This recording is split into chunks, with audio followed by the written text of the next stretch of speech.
Have you ever wondered if it's easy to create freestanding lace with your embroidery machine? Have you ever tried it? Well, it's pretty easy if you know a few tricks.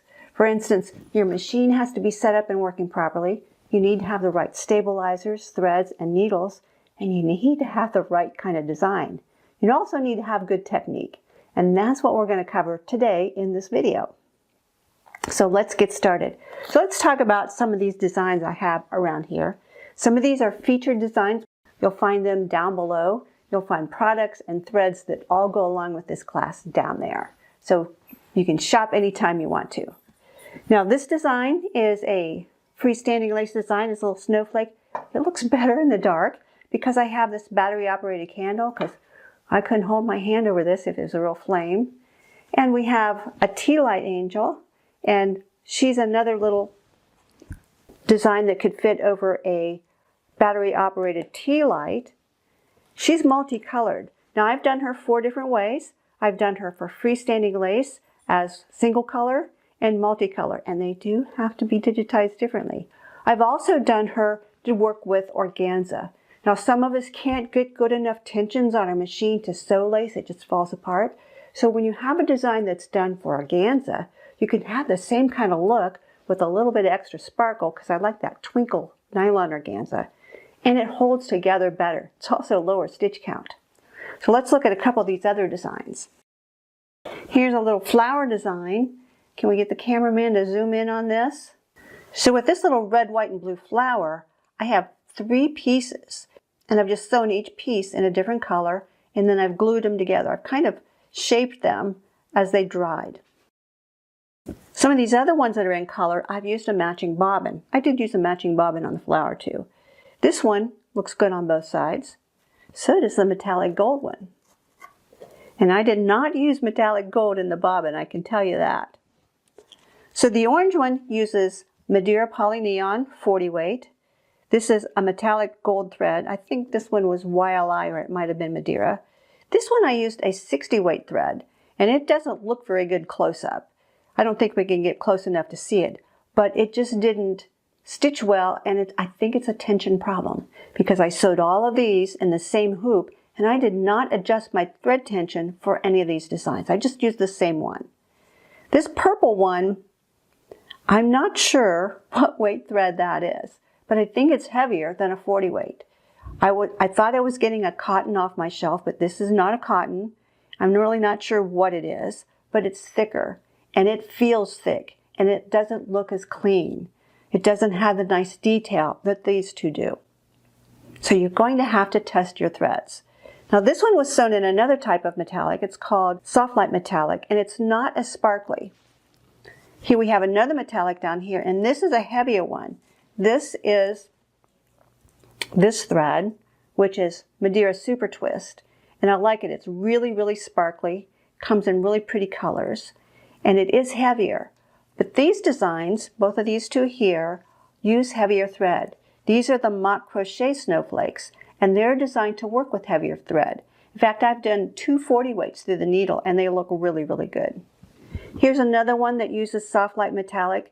You can see that it's sparkly, but it's not as shiny as the metallic up here.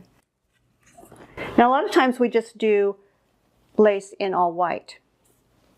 And here are the pieces that I use to make the tea light angel.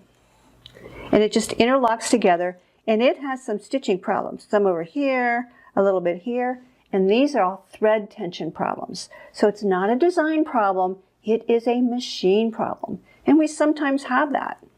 This is a bow, and it's a 2-piece design.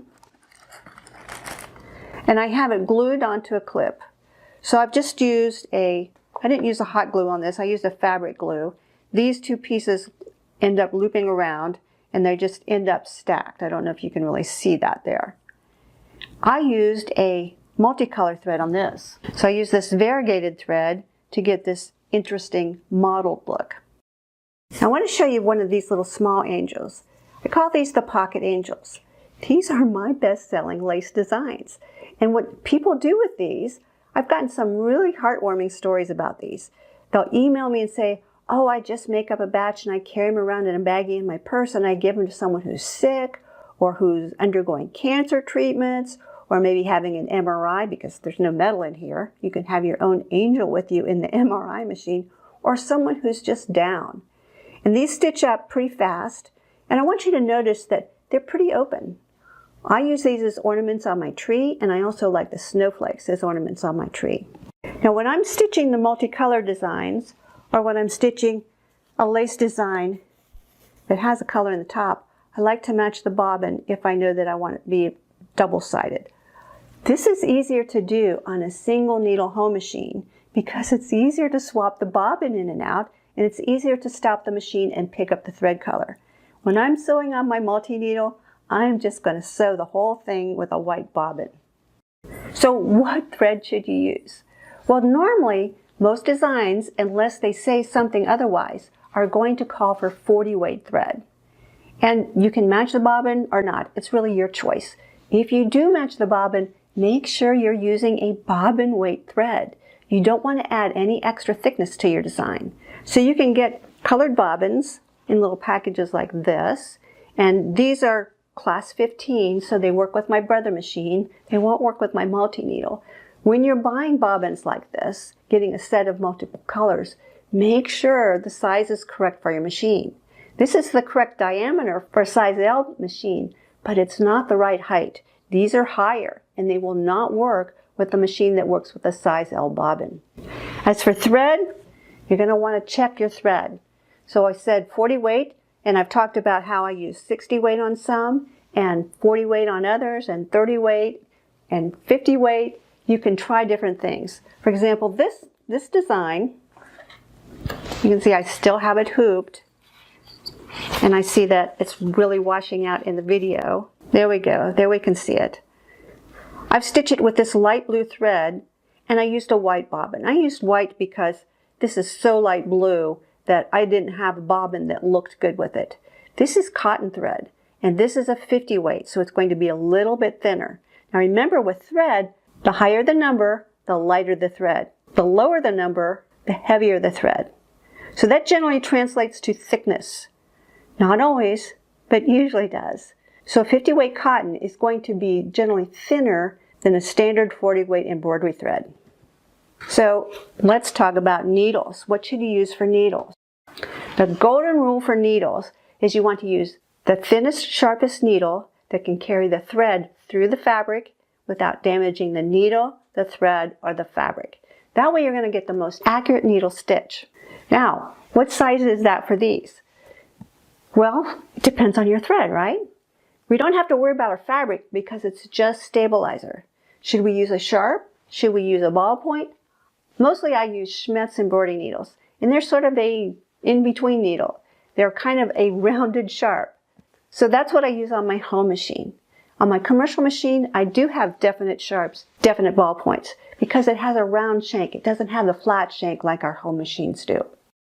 So what about the design? You've seen some designs. How do you pick a design off a website? Well, for one, I want to see it stitched out. I don't want to see a screenshot of a lace design. Well, actually, I don't want to see a screenshot of any design. I want to know that somebody actually sewed the design before they put it up there for sale. Now, once you download that design, then what? Well, a lot of us just put it on our stick and take it to our machine. But what I like to do is go to my embroidery software, load it up in there, and check it out. So we're going to switch to embroidery software and check that out next. Then we'll sew. This is Hatch Embroidery Software, and it's the new version 3 released just at the end of last month. Now, if you use some other software, don't worry. You can probably do the same things in it that I do here. And if you have the Bernina software or the Janome MBX software, this is probably going to look very familiar to you. And it just happens to be what I use. I like to look at designs in my embroidery software before stitching. Now really, with most embroidery machines today, you can simply download your format, unzip it, and transfer it to your machine. You don't have to have embroidery software. And many machines use a stick, so you really don't need anything else, unless you want to reformat a design for your machine for some reason. Now, I like to look at designs because, well, for one, I'm nosy, and I want to see what the digitizer did. And maybe I can learn some new trick. because looking at other people's designs is the best way to learn how to digitize. And while we can see and do a lot of things on the more advanced embroidery machines, such as resize and combine and rotate and all that, I am just more comfortable on a computer. Now, another reason is I want to know certain things about the design before I take time to stitch it. Looking at it will give me some clues as to what I might need to do to get it to stitch out better, or maybe just skip it altogether. So this is part of the bow design, and I've got a 5x7 130 by 180 millimeter hoop showing here so you can see how large it is. And it just fits this hoop. In fact, it's 179 millimeters tall, and I resized it to 178 millimeters because sometimes my machine will say this is too large for my hoop, and I don't want to go to a larger hoop. Now I have a lot of free space around this, and the other part of the bow looks like this. And it's going to require the same size hoop. In fact, if I turn on a 100 hoop, you can see that it's too big for that. So why don't I just combine them into one hoop? And that's what I did here. And here you can see we have one chunk of stitches for this part of the bow and another chunk of stitches for the other part of the bow. And this little icon indicates that these are just stitches only. So when I resize this from 179 millimeters down to 178 millimeters, it didn't change the design pattern in any way. It just microscopically, practically, shrunk the stitches a little shorter and a little closer together. 1 millimeter is insignificant on a design of this size. Now, in some programs, and Hatch happens to be one, it wants to open machine files, which are just stitches, and try to convert them into objects. We don't want to do that because we have specialty stitches going on in here, and Hatch won't know what kind of object that is, and so it'll put some kind of default thing on there, and it might not be right. Now, as long as we don't do anything to resize the design or do anything that would cause it to recalculate, we're fine. But I resized this, and even 1 millimeter resizing will change those stitches. So if you have software that does that, tries to convert it into objects, and I don't know what all software does that, you'll know, then you need to turn off that feature. And I just like to open machine files as stitches only. And we can see we just have stitches only there. So I have this combined, and now all I need to do is export it for my machine. Now, I could have moved these closer together like that. It's not a big deal. I'm not going to move them down in the corner or anything. In fact, I would just do that at my machine. So for example, at your machine you might think of, well, why don't I just do something like that? So I have this extra stabilizer over here that I'm not using. The reason I'm not doing that is because the best and most uniform stabilization is in the center. And so I like to keep things kind of centered. They're overlapping. So now this is ready to export. If I want to make sure it's centered, I'll click the Center All button. Now another design I stitched was this little butterfly. Here you can see it in a 4x4 hoop, the 100 millimeter hoop. And I'm going to zoom in on this. And you can see that it's pretty small. It's almost a quarter of the size of my hoop, so 52.4 by 44.8. I'll zoom back out to 100%. Now if we look over here on the objects docker, remember these are not objects, these are globs of stitches. It has separate globs. And that's because for some reason this little design has trims in it. It shouldn't have trims in it, but it does. Can we fix that? Not easily. I'm not going to bother with it. I'm just going to let the machine handle it. My machine, which is a Brother Dream machine that I'm going to sew this on, will see these and it'll trim, even though they're very short. If your machine doesn't trim on shorter trims, or it only trims at the end of a color change, you could have floating stitches that get partially sewn in that you'll have to dig out. So this is something I'm going to look for when I'm checking my designs before I sew them. Now because this design is small, and this is the smallest hoop I have that it'll fit in, I want to take advantage of this extra space. So I've combined 4 of them in one hoop. And they just squish in there pretty close, but they do fit. And I've given each one of them a different color. And that's so that I can stop the machine and put a different thread color in there if I want to. And I'll probably want to change the bobbin if I'm using colored thread on the top for my lace. Now here's another butterfly design. And you can see that it doesn't quite fit my 100 millimeter hoop. I am not going to try to shrink this. Lace is very specially digitized so that all the stitches integrate and connect, because when we stitch lace, once we wash out that stabilizer, we don't have any fabric to secure the design. It's just going to be whatever the stitches are doing to hold it together. So I'll need to go up to the 5x7 hoop, the 130 by 180 hoop, and I'm going to select these two pieces. This one also has a trim in it. I'll group that, and then I'm going to right click and drag one of them down, and I'll just move this one up and just kind of arrange them like that. And I can make this one a different color. It doesn't matter what color I make it. I'll center all of those, and I'm ready to export this from my machine. Here's another little design for the flowers. You saw this as a red, white, and blue flower. I did this in blue, this in white, and this in red. And I just stacked them all together. Now, are they intended to do that? Who knows? I have 3 flowers that could be stacked or used individually. So I can do anything with those. Now, here are 2 more designs. This one and this one I digitized. And if you look at the sequence docker, this is what objects look like in Hatch. And so I can select different parts and I can actually do something with them. We're not going to do anything with them here. But what I want to point out to you here is the difference in 2 styles of digitizing lace. The candy cane has a grid of stitches. In fact, we can see that. Select these and I'll hide everything else. And you can see we have a grid of stitches. This is essentially replacing our fabric. So it's building a network of stitches so that when we place other stitches on top, we're not so worried about integrating all those stitches so that the design holds together. Now, I call this instant lace. It's not that it's truly instant. I mean, it's not a one-click design by any means, but it's a lot faster than doing lace like this. On this type of design, I have to carefully path everything, make sure everything connects with each other, it overlaps, it interlocks, and this takes quite a bit of work. This to me is more like traditional lace, even though this is pretty dense. This little angel is pretty small. She's about, I don't know, maybe 3 inches tall at the most. This is almost 4 inches. So these are the 2 types of lace as I see them. We see a lot more lace like this. Let's turn on all the stitches again. You can see how those other stitches just lay over the top, and they're supported by this network of other stitches. If you're just learning to make lace, this is a good starter design.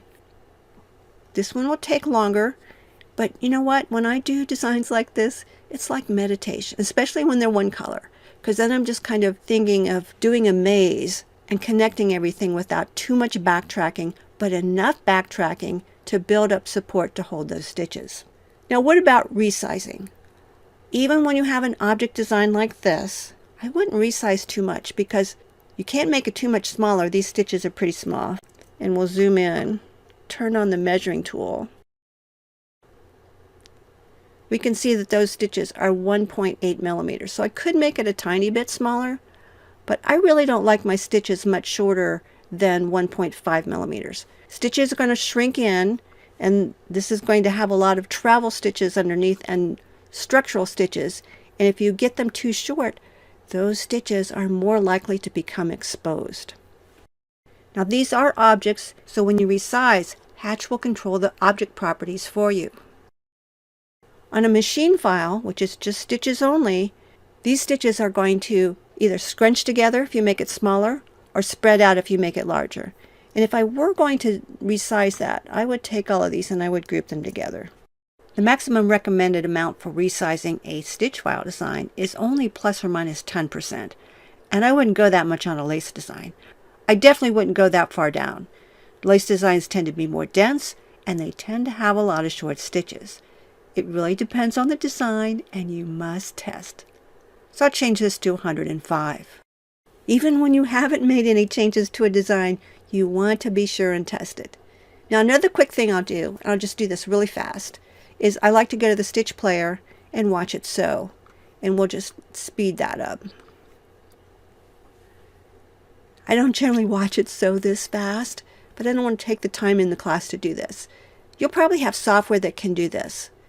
I don't know of any machine that will do this, but you can do this in software and you can watch how it sews and you can see any places where it doesn't look like it has enough support or it's doing something strange. And then you can decide, can I fix this? Can I live with this? Or do I just want to skip it? Now you have seen this design sewn out, and even though he had those little trims in it, he still sews just fine. The problem with lace designs is because we see through to the back, we're going to have thread tails that we have to deal with. So I like to look at it in software to see what hoops do I need to use. Can I make better use of my hoops by combining designs? I can't always tell that at the machine. I'm not as machine savvy as I am in the software. So the software is just easier to me. And once I have it all set up, I just export it, put it on my stick, send it to my machine. You'll want to test the lace to see how it performs on your machine with your needle, threads, and stabilizer choices. Now that we've learned a little bit about our design, I have it loaded on my stick, it's in my machine, it's ready to go. I have my thread loaded, I'm ready to hoop my stabilizer. So the stabilizer I like to use is this water-soluble fiber. And I like to use 2 layers. And I don't know if you can see this, but I have one layer here and another layer here. And I still have my roll attached. And what's going on here is I have the roll going this way and folding back on itself this way so that the edge is right here. And what that does is it gives me better usage of my stabilizer. Now I know some of you guys like to patch your stabilizer. I do not like to patch my stabilizer. I want a whole piece in there and I want to make sure that it's very sturdy and very stable. Can you use 1 layer? Yes, you can.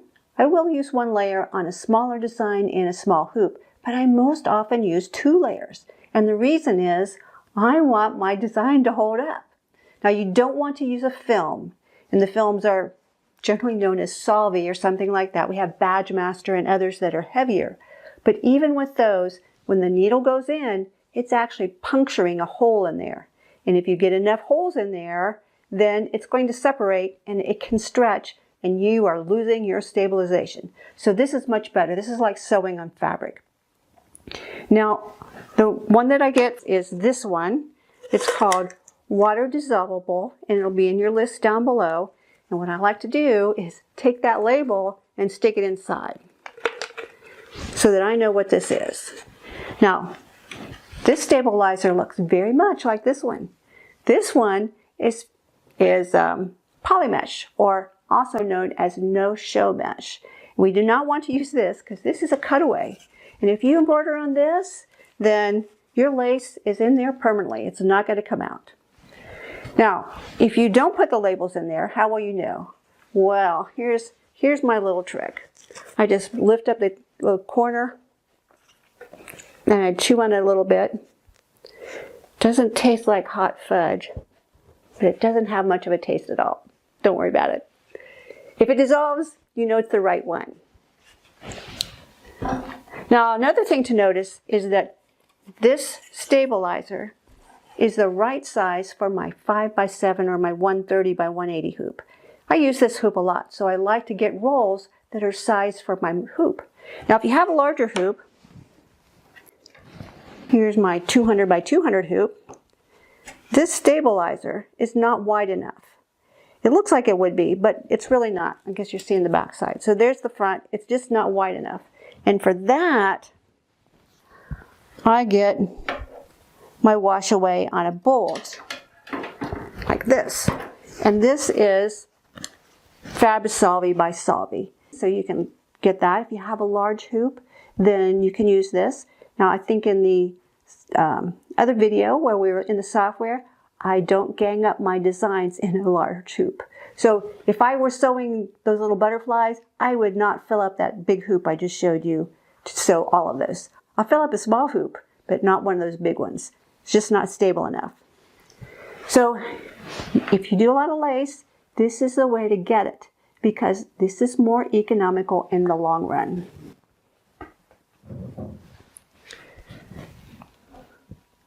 So I have my small hoop already set up. Get this one out of the way. And with this one, I've taken the same roll and cut off a piece, and now my fold is at the bottom. I don't like to have the roll hanging off the top. It's just too cumbersome. When it's hanging off the side of my machine, at least on my brother, I can have it supported out here, and it's not flopping all around. Now with this piece, I can actually get two hoopings. So if I hoop near the edge, I can sew in this hooping, and then without cutting this out, or maybe just cutting it right next to the design, depending on where it is, I'll move my hoop over and get the other side. So I'm maximizing the use of my stabilizer. Another thing is, I save these scraps. And the other day I had to stiffen up a design, so I just mixed up some of this with some hot water, and then I dipped my lace again, laid it out to dry, and now it's all stiff again.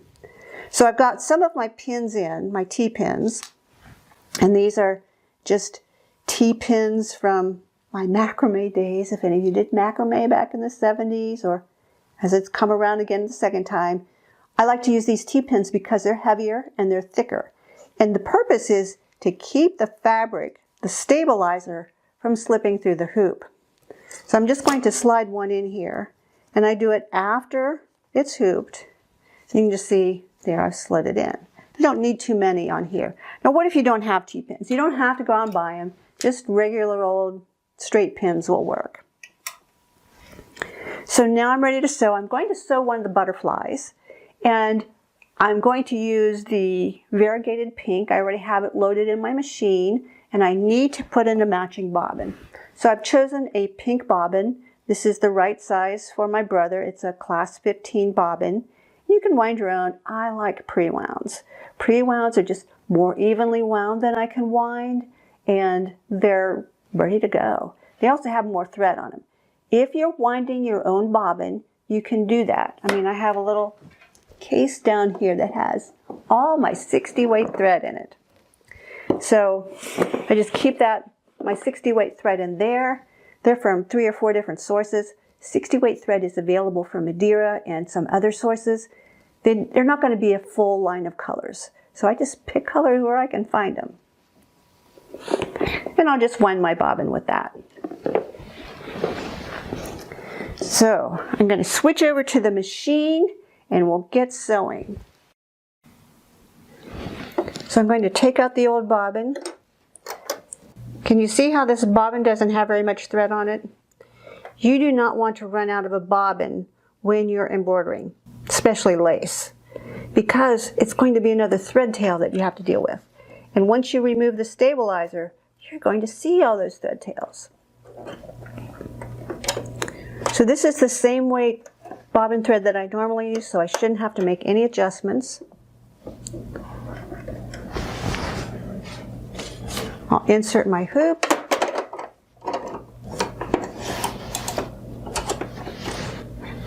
And now what I want to do is travel to the first stitch in the design.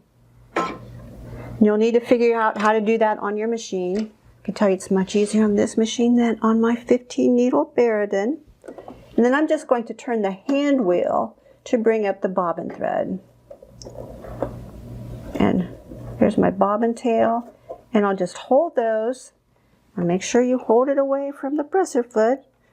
I'll drop the presser foot and press the go button.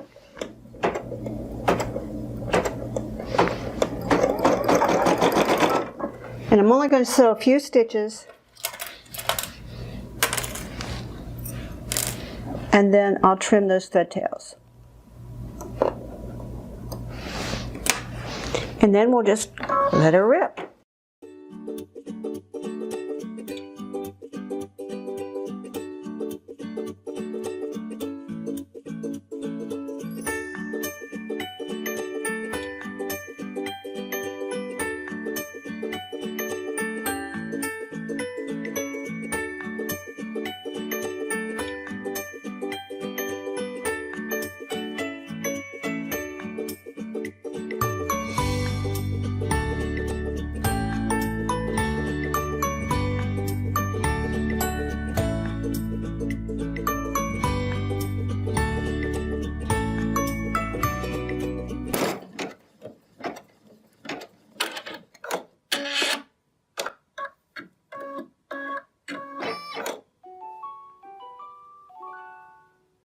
Okay, so our design is finished sewing.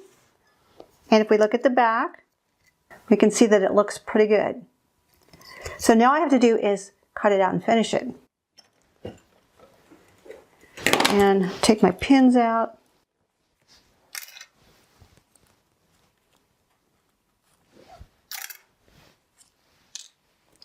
Now, could I have moved it over to the corner? Oh yeah, I could have, but I never remember to do that because I'm in the habit of using proper techniques.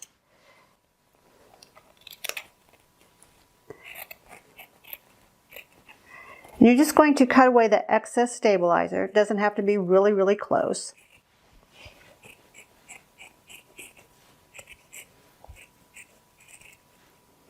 And I definitely could have used just one layer for this. And now I have some hot water here. So I'm just going to take my little lace piece, hold it with the tongs, because I don't have asbestos fingers like some of you may do. And I'm just going to do a couple little quick dips like that. And then I'm going to lay it on a towel, fold it over, and roll it. You do not want to wring your lace. You can just squeeze out the excess with a towel, and then I put it on a cookie drying or cookie cooling rack. And then I'll put a little tile on top of it. So I just have a little trivet kind of tile, and I'll just lay that on top, and it'll dry flat that way. Now, you can't do all designs that way. Some have to be shaped. So for example, my snowflake designs, I have this board, and these are just templates of all the little snowflake designs. And what I did here is, I don't know, have you ever crocheted snowflakes?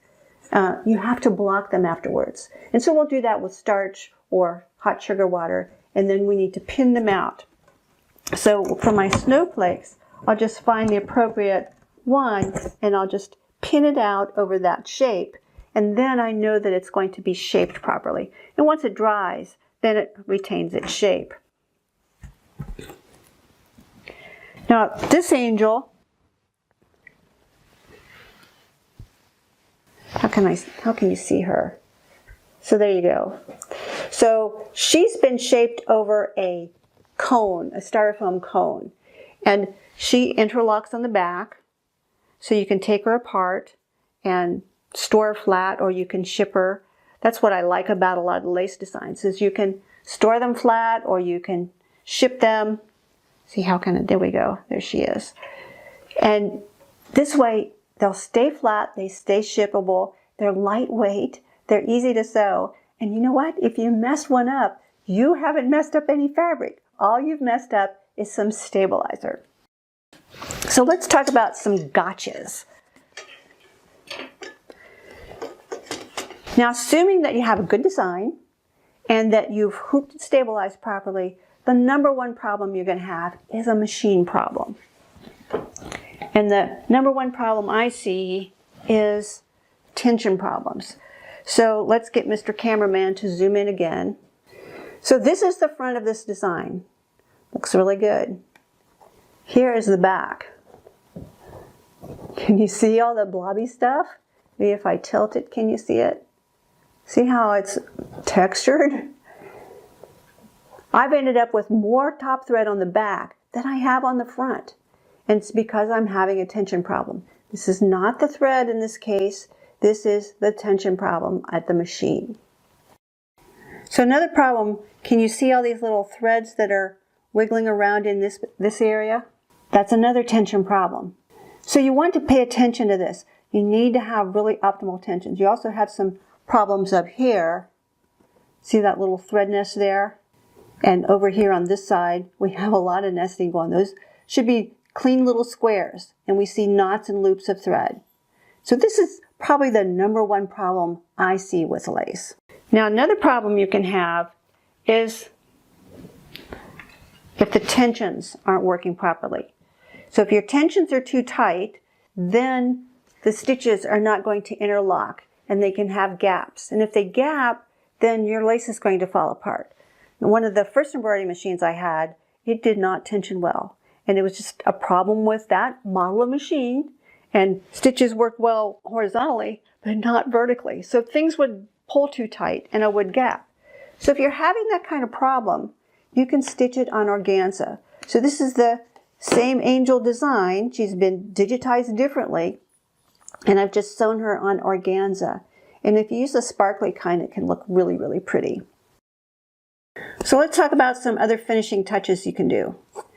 The angel, I have actually done a little inking. I've taken some dilute ink, tinted it blue, and done her skirt. So she has just a pale shade of blue, and then I've added a little bow and some little tiny straw flowers. And I don't know if you can see the sparkles on her halo and on her wings, but you can get this glitter glue. And I like the glitter glue. I've also done it on the snowflake. And I'll just take some glitter glue and I smear some on my finger, and then I just rub it over the lace. And that gives it a really pretty effect. And the two colors that I like the best are the opalescent and the gold. So you might try those. You can find them at the hobby store. Probably Michael's or Hobby Lobby or something like that. So once your lace is dry, what do you do with it?